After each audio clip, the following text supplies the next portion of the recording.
Hello everybody, it's Matt. And Chels. We are coming at you with our picks for 10 favorite albums of 2021. We both selected our own list. We did a lot of research. Haven't checked each other's research or homework either. I am curious on this one.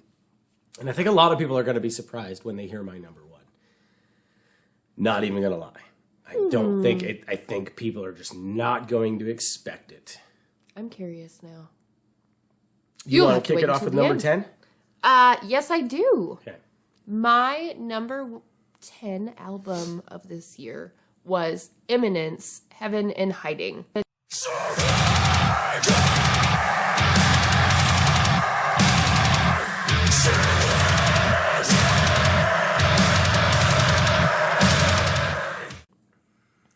I really enjoyed a lot of the songs on this album. Not all of them are my favorite, but there were some fantastic songs on this. That's why it's in my number 10 slot. Okay. My number 10 is VEXED, Culling Culture.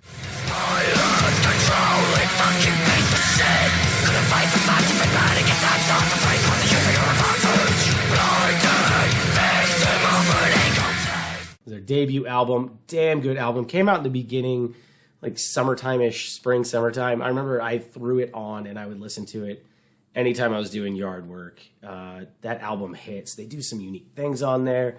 Megan's vocals, cleans, her growls, everything's just so damn good about that album. Personal favorite album song on there be Narcissist. I was just thinking about that. That's my favorite song off that album. Love it.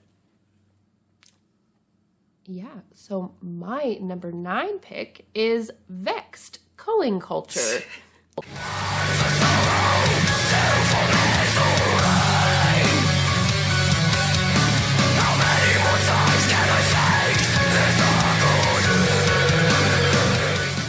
I absolutely love this band.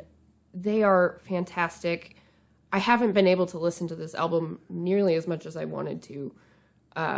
So that's why it's where it's at, but I've enjoyed what I have heard. Okay. That's funny that we were just one off of each other. My number 9 is Ice 9 Kills the Silver Scream 2. Welcome to Horrorwood. Follow this.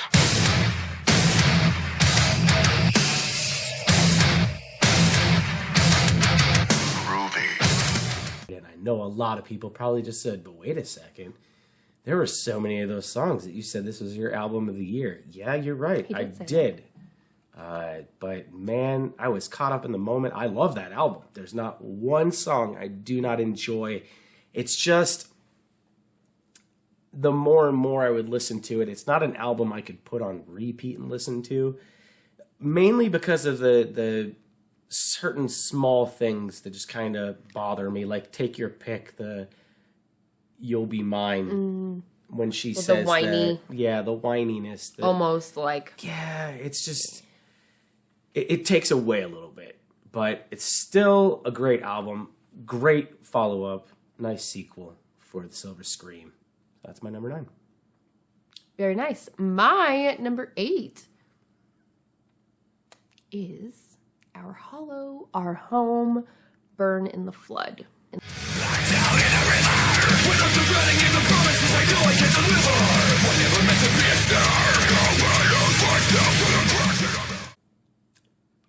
Oh my goodness. You got me on that one. I've never even listened to it. No, you've heard a little bit of Snippets. Our Hollow, Our Home on the channel. Yeah. On our live streams, but I have really started to delve into them and I absolutely love their music. Okay. My number 8 is Slaughter to Prevail, KOSTOLOM.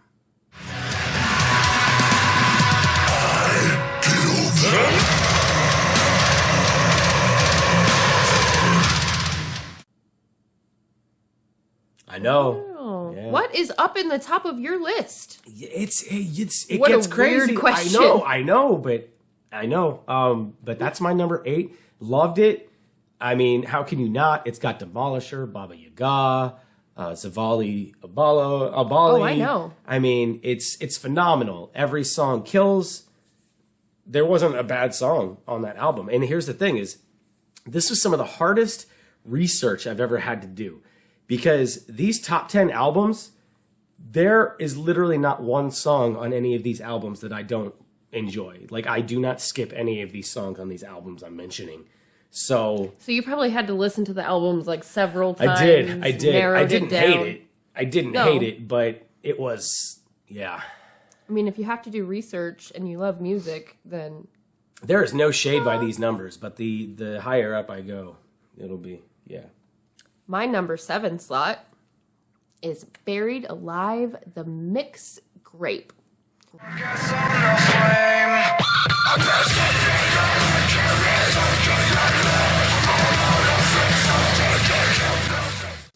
I was going through some crap when this album came out, and something about the instruments just totally soothed me. I would go for long walks and listen to that album, and it was so cathartic that I absolutely love it. I remember that.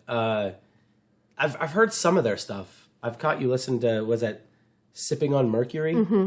I like that one. They've just got such a chill vibe, and I totally get it. I'll have to check that album out myself. Another one that I don't even know. Yeah. Okay. I'm going to give you some music. So my number 7 is Brand of Sacrifice's Lifeblood. Under the power of the God.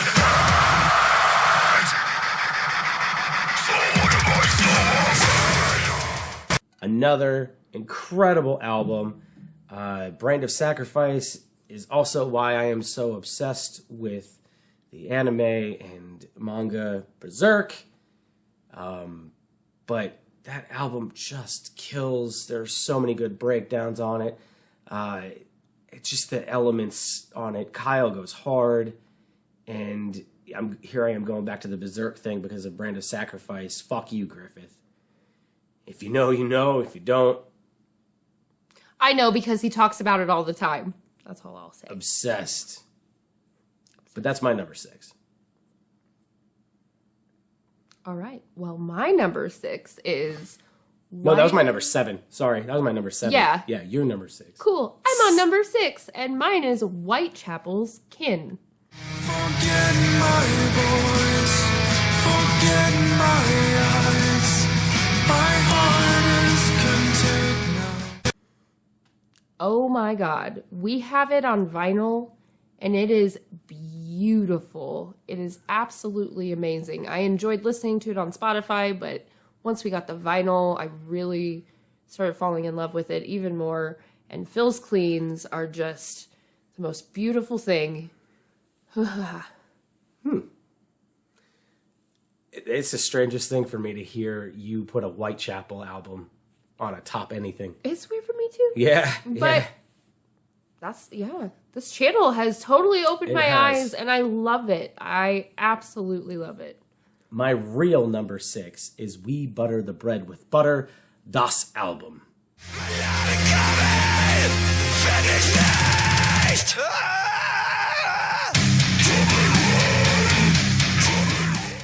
I know it's back there, but it's fantastic album. What is happening, guys? Jump and Run being one of my favorite songs on there. The before the breakdown gets me every fucking time. The album hits. Every song bangs, especially in my car. I blast that shit around town. That's my number 6. Great fucking album. That is a really good one. I've also started to really enjoy it. I can't say things that give away the rest of my list, so I'll go ahead and move on to my next one. Okay. My number 5 pick is We Butter the Bread with Butter's Das Album. Okay.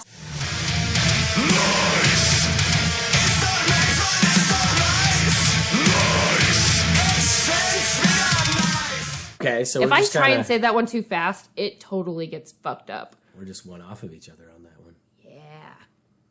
Yeah, we were. So I already did the talking about it when you were talking about it, and now nope, you're right. So I really enjoy the video with the toast. that will be what I throw into that. Okay. My number 5 pick is SPORTBOX Eternal Blue.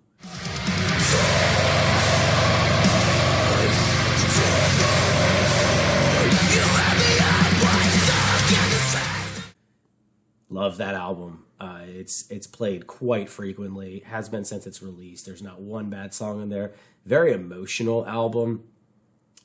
Courtney's vocals just echoing throughout my house is something that is a fantastic thing to listen to. And it really is. Yeah, that's my number 5. My number 4 pick is, you ready? Every Time I Die's Radical. I broke my own heart. I'm trying to convince myself that I can suffer if I want, motherfucker. Yeah, just put me back on yourself. That's bizarre to hear on your list, too. Oh my gosh. When we first started dating, I was not a fan of Every Time I Die. He was, and I couldn't stand it until he started spoken wording some of the songs to me. But I digress. This album, I totally loved the first time that I heard it, and I just love Keith Buckley's vocals. I've touched his leg. Oh my God. Okay. And there we go. All right. My number 4 is To the Grave, Epilogue.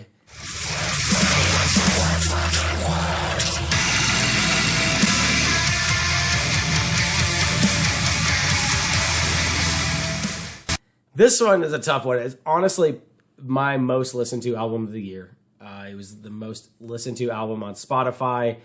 The thing for me is that it is a remaster in the end of Global Warning.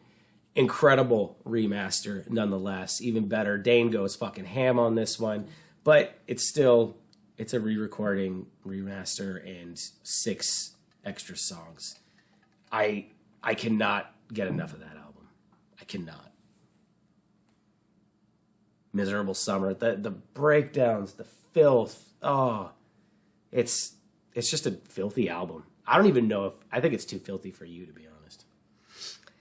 It's a little on the heavier side of my taste. Yeah. If I'm to be honest. Mm-hmm. And I'm always honest. My number 3 pick is... Ooh, we're in the top 3 now. We are in the top 3. Woo, woo, we made it here. My number 3 pick is Slaughter to Prevail's KOSTOLOM.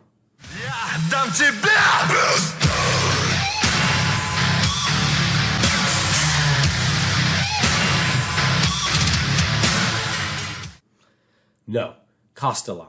KOSTOLOM.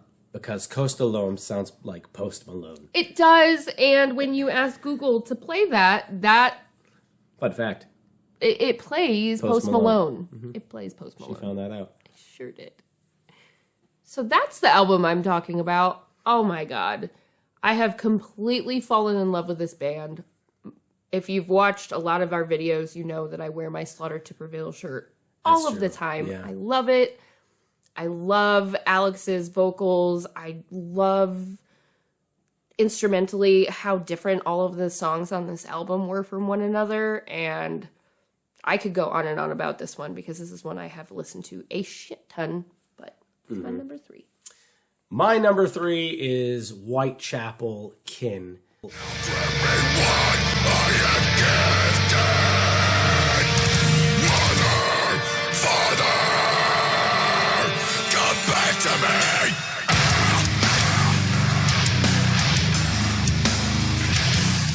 The follow-up to The Valley, honestly, I felt this one was even more emotional than The Valley. I thought when The Valley came out, that was my album of the year. I mean, that was incredible. But this follow-up it's haunting at times. It throws these just random things at you that you don't expect, like Phil Bozeman sounding like an absolute angel when he's singing. And literally, this album has made me cry. It's outstanding. It's a great follow-up to The Valley. I don't have any complaints about it. I know some people aren't big on the direction they're going. I feel the older you get, you grow and you try different things with your sound. And when it works, it works. And for me, this just works with Whitechapel. It's just perfectly executed. There you have it. You said that very well. Thank you. I completely agree. My number 2 slot is an album that I listen to a whole lot because it's just so much fun and it just puts me in a good mood. And that is Ice Nine Kills The Silver Scream 2.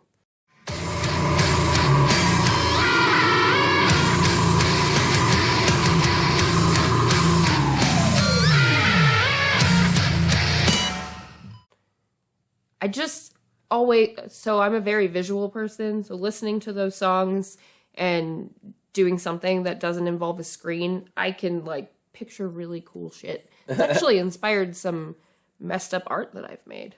Okay. Yeah. We're on number 2. We are. My number 2 is Mental Cruelty's A Hill to Die Upon.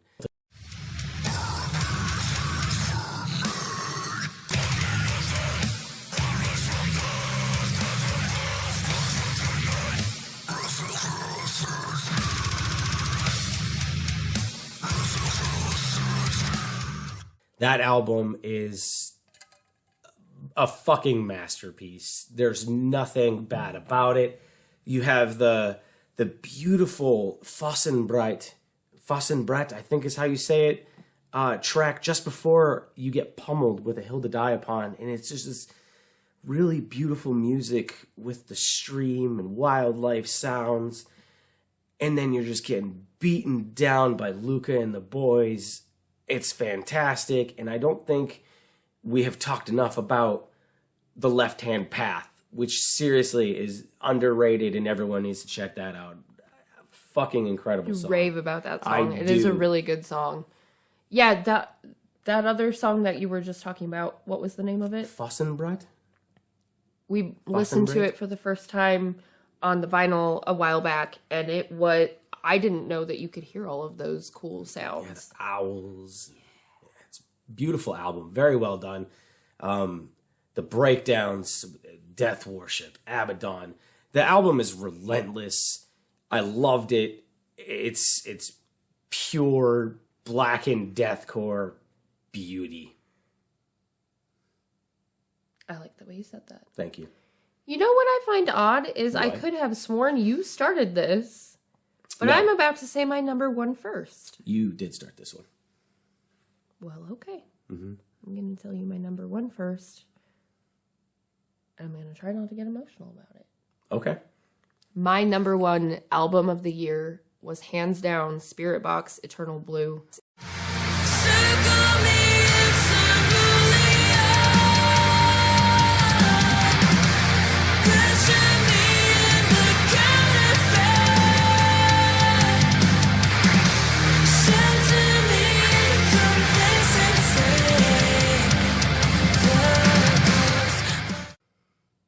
It's been last year was a really, really tough year. There was a lot of things that I had to move on past and let go of, and this album helped me so much with that.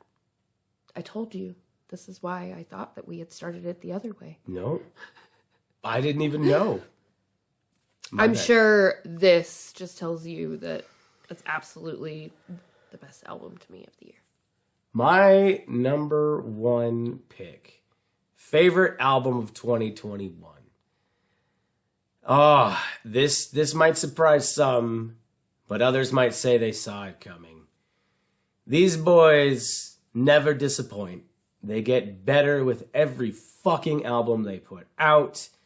This time around, we got slapped with 16 incredible bangers full of heavy hooks, lyrical mastercraft.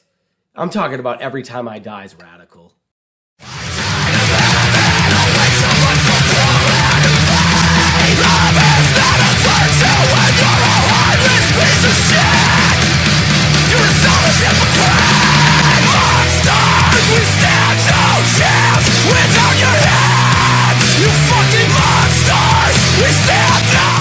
That album is a fucking masterpiece. It is now my favorite Every Time I Die album. It is. I literally listen to it every fucking day. I cannot get enough of it. Keith Buckley's delivery, the instruments are great. The breakdowns, the album fucking hits. Lyrically, I am a massive Keith Buckley fan. This one's just, it's good. It's dirty. You can't top it. It's my pick. Clearly. Number one. You couldn't top it. Yeah, I couldn't top it. I tried. Like, I went through this list. The first album I was able to settle on was my number one. And that was easily Every Time I Die. Just... That's how my list came together too. It's such a damn good album. There's not one song I do not like. Keith Buckley has beautiful medleys in this album that just, it's unreal. They get better. They mature. They get better. But now it's my number one. Thank you guys. Thank you guys so much. I'm curious if anyone agrees with our picks and what your picks are. Yeah, feel free to comment your top 10 songs of the last year, 2021. Albums. Top albums. Albums. I was trying to suppress a burp. I understand. And that's what happened. Got you. Tell us your top 10 albums of this year. Thank you so much for watching. Thank you guys for a great 2021. Yeah, absolutely. We honestly hit 30,000 yeah. subscribers. And we couldn't have done it enough. without your support and your love and your encouragement. And thank you guys. Thank you. And we will see you next time. Bye. Goodbye.